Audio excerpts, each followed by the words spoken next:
જે વર્ષોથી આપણે વંદે ભારત ટ્રેનનું સ્ટોપેજની માંગણી કરતા હતા તે આજે સંતોષાઈ છે. એના માટે આપણા દેશના પ્રધાનમંત્રી નરેન્દ્ર મોદી સાહેબ, દેશના ગૃહમંત્રી અમિત શાહ સાહેબ અને ખાસ કરીને દેશના રેલ મંત્રી અશ્વિની વૈષ્ણવજીને ખૂબ ખૂબ ધન્યવાદ આપવા માગું છું કે વલસાડ જિલ્લાનું વડું મથક વલસાડમાં જ્યારે લોકો આટલા મોટી માત્રામાં સફર કરે છે અને વલસાડ જિલ્લાનું વડું મથક છે વલસાડ, ધરમપુર, પારડી સાથે જ આજુબાજુનો વિસ્તાર જેવો તો બિલ્લીમોરા, ગંડેવી, ચીખલી, વાંસદા છે ડાંગ સુધીના જે યાત્રીઓ છે એમને અહીંયાથી ટ્રેન પકડવાની સુવિધા જ્યારે પૂરા ડેટાની સાથે અમે રજૂ કરી ત્યારે આપણા દેશના રેલમંત્રી અશ્વિની વૈષ્ણવજીએ ખૂબ સપોર્ટ કર્યો છે અને આ માંગણી આજે માની લીધી છે એમના માટે હું એમને ખૂબ ખૂબ ધન્યવાદ આપવા માગું છું.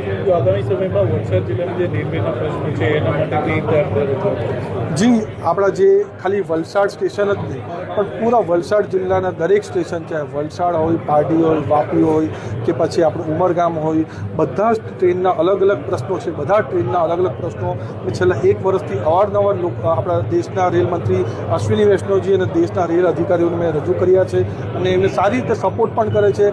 આવનારા દિવસોમાં પણ જેટલા નાના મોટા પ્રશ્નો છે હું એમને રજૂઆત કરવાનું છે. મને 100% ખાતરી છે કે સુખદ નિરાકરણ થવાનું છે. ધવલભાઈ, એક ખાસિયત છે કે આખા દેશમાં દરેક જિલ્લાને એક જ ટ્રેન મળ્યું છે, પરંતુ વલસાડ એક નસીબદાર છે કારણ કે સાંસદે રજૂઆત કરીને. જી, પૂરા ભારત દેશની અંદર અલગ અલગ ભૌગોલિક પરિસ્થિતિ પ્રમાણે ટ્રેનના સ્ટોપેજ આપતા હોય છે. વલસાડ જિલ્લાની અંદર ખાસ કરીને કે વલસાડ જિલ્લાનું વલસાડ સ્ટેશન છે એનું વિશેષ મહત્ત્વ છે.